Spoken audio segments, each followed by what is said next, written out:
We are on page 94.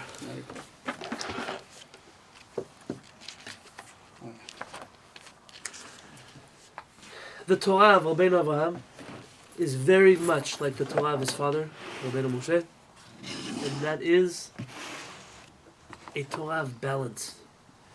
Whereas he may say one thing, but will immediately find a way to balance it out with something else. It's a classic Rambam to give you an extreme and then another extreme, and assume that you will, as a balanced person, find the middle ground.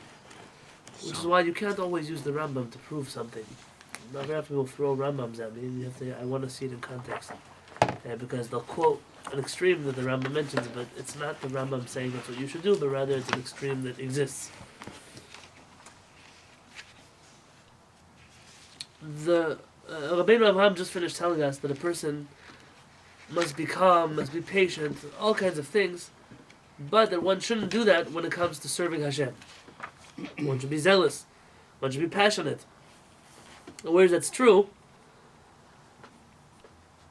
it's not true for everybody.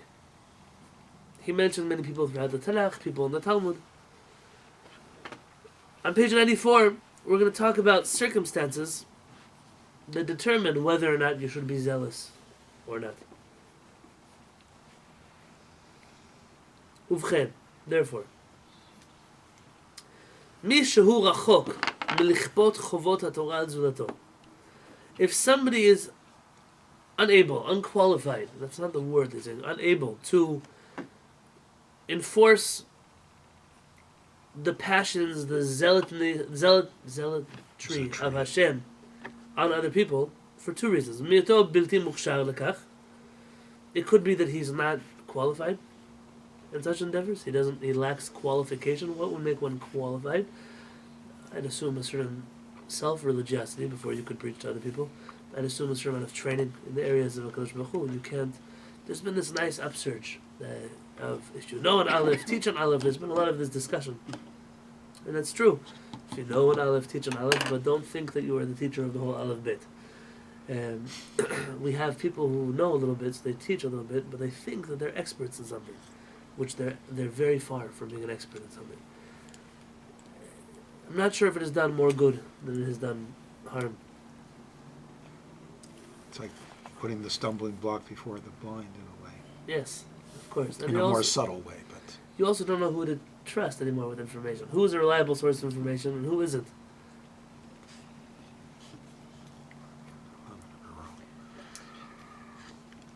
Oh, there could be another reason. אינן מוטלות עליו, ומאשר אינן מוטלות עליו כי מוסדרות על ידי אחרים והוא עסוק בענייניו. There could be a situation where there's somebody else who's appointed to take care of such matters in the Jewish community, and it's not his job. אסור לו לצאת מגדר הסלחנות בשום פנים ואופן. Such a person, therefore, may not abandon his obligated calmness for any kind of religious zeal. There's somebody else who's supposed to be doing this. I'll give you a great example of this. You're in a community, and there's a rabbi. And the rabbi decided not to stone a person who drove to synagogue on Shabbat. Guess why? Because we know that that's not the attitude you're supposed to have towards somebody who drives to synagogue on Shabbat. Some guy reading from the Blue Chumash over here read, no, but a person who desecrates Shabbat should be stoned to death. He decides all of a sudden he's going to start throwing rocks over here from the balcony at the people down below. there are people who teach like this. Absolutely, there are people who teach like this. I'm mocking this mentality. You shouldn't think, God forbid, that I even consider it. Of course you don't. We know that. There was a community I was in where the rabbi gave a sermon one night and said that every time your piston fires on your car on Shabbat, you're liable for the death penalty. And I was sitting in a row with people who were like new to Judaism. They had never heard that before. They literally stood up. Look how many of them started keeping Shabbat after that speech. Right. Not qualified and not appointed for such. When you're in a community, the understanding is in this community there is a person who is appreciated as the spiritual leader of a community, and therefore that person uses discretion. Discretion doesn't just come from a Jewish point of view. I know people in my community. I know what they go through. I know where they're coming from. I know how long they've been journeying. I know where they originated. Where they are today is a big improvement from where they used to be. Some people have a certain baggage they carry around with themselves. Some people are not ready for certain things. That's why you have a person who's supposed to be in the know who takes care of such things. I very much worry about people who are, I call them hit and run speakers. I do this sometimes too. You invite me to speak in a community. I'll come and speak. That person who's speaking in the community must choose a topic, must discuss things that are inside of their jurisdiction to speak about. What I'm saying is not popular because there are some rabbis that now that are clowns without chickens without heads that are running around, and they're preaching in all kinds of communities. Do this, don't do that. The rabbi doesn't know. If you were able to hold down a community, somebody would have hired you for that job, right? The problem is that you don't have a community because nobody wants to hear you for more than once, and that's why you're running around all over the world giving speeches because you couldn't get a job somewhere else. Let's be fair.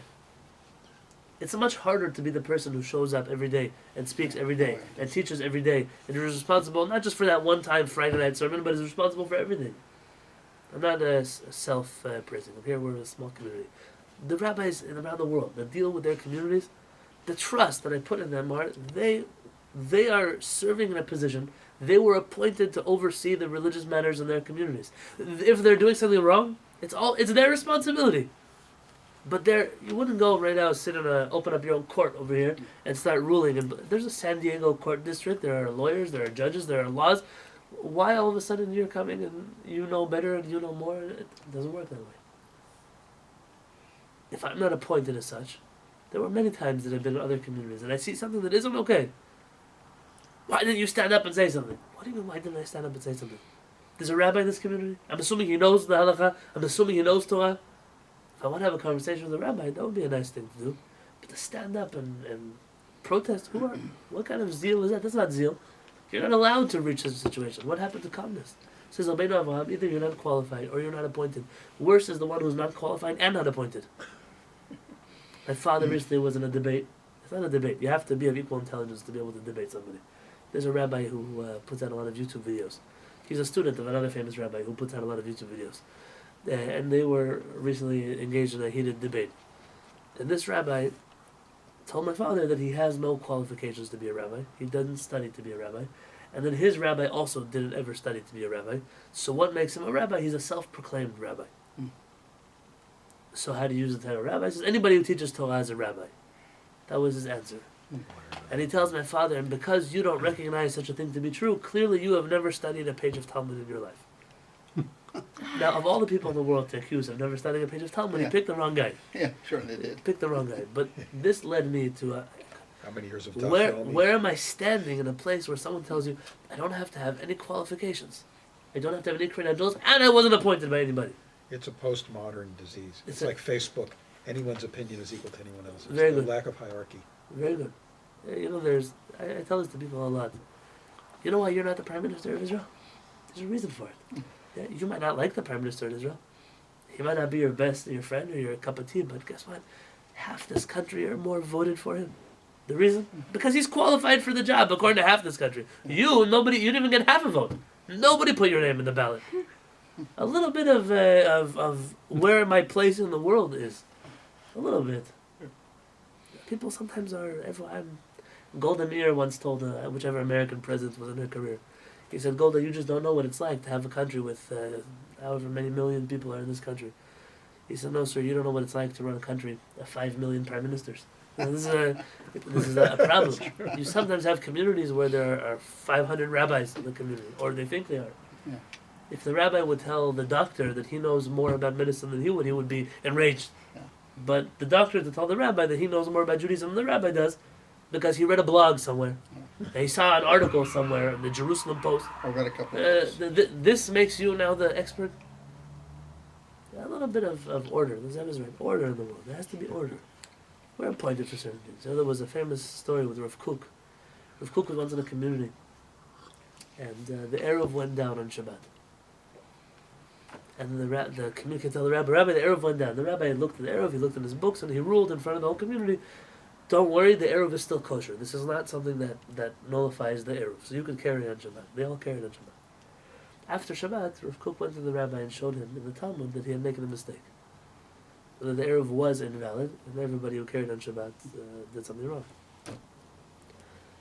And the rabbi was so enraged. How? You didn't tell me? Why didn't you tell me that I was wrong? You could have corrected me in front of the whole community. And I told him, he said, the prohibition of carrying on Shabbat without an Eruv is not as grave as the prohibition of arguing with a Torah scholar in front of his community in public.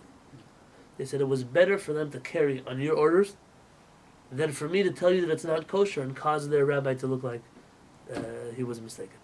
Embarrassing a Jew publicly. This is Like an you know what important you're thing. talking I always tell this to people. You're going to have a bar mitzvah soon. The bar mitzvah kid is going to make a mistake somewhere. The idiot who's going to correct him is on his head. Why? Reading the Torah is not a biblical commandment. But you're going to embarrass the kid. It's his first time in his life ever standing up reading Torah for somebody. Where is your... We all know you know how to read Hebrew. You have a chumash with vowels. I always want to take the guy who corrects, get him up, away from his chumash with vowels, put him in front of a book that has no vowels or punctuation. I want to see him read. It's easy for you to read from the blue book and tell the guy that he's wrong. It's a child. That's not the way to initiate somebody to the Jewish community. An order. You weren't appointed as such. There's always a person at the bima that's their job to correct. And there's always an order of a hierarchy of who should do that and who shouldn't. Who's qualified. The worst are the people who correct the Torah reader, and they're wrong. I can't tell you how embarrassing this is. They'll correct. Sometimes I'll make a mistake. It happens to me too. But that's only when I'm up there. That's my job. And I'm trying to keep track of where he is and where I am and what we're going. Every human being makes mistakes. Sure. But from your chair, you're not the guy up there correcting. You're not the guy up there reading. And you're correcting them on something wrong. And then they don't learn their lesson. It's not like, oh, clearly we don't know how to read Hebrew. They just do it again and again and again. They say, until you open your mouth, we only thought you were stupid. Now that you open up your mouth, we are certain that you are stupid. This is why the quote was said this way. B'ezrat Hashem, tomorrow we'll talk a little bit about who is appointed to oversee religious matters. How do they decide when are you zealous and when are you calm? Not looking the other way, but when do you use the character trait of chesed versus the character trait of gvura, kindness versus harshness? When do you do that? God willing, we'll talk about that tomorrow. But you should know that until very recently, the Jewish community always had at least one person, not more, who were responsible. Judaism is not a democracy. It's not. The Jewish community also rarely functioned like a democracy. There were people that it was their job to get into your business. Why? There's a benefit of being part of a Jewish community. Oh, we don't feel that benefit because you don't really live in such a real Jewish community. There's a benefit. People do business with you because they know you from the synagogue. God forbid something happens in the family, you have people taking care of you. If there's a simcha, there's a brit, people are bringing food, they're taking care of you. Shabbat, you're always invited.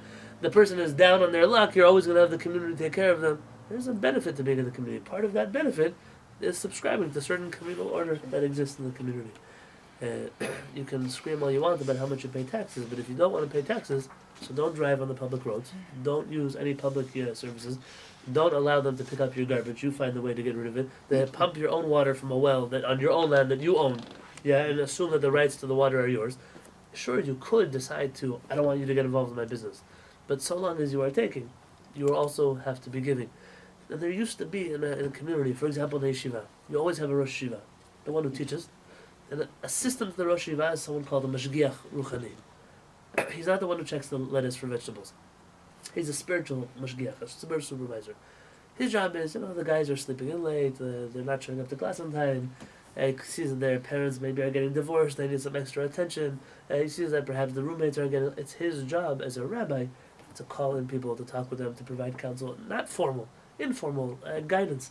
It's not the Rosh Yeshiva's job. He's too strict being a teacher and a disciplinarian. This is a person who gets involved in people's business to try to help things get better.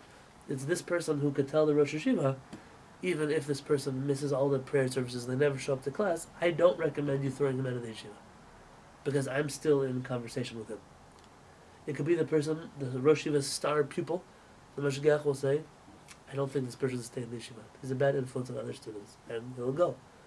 In every community you had such a figure that was accepted as the wise elder of the community. Age, not necessarily, wisdom is the necessity here.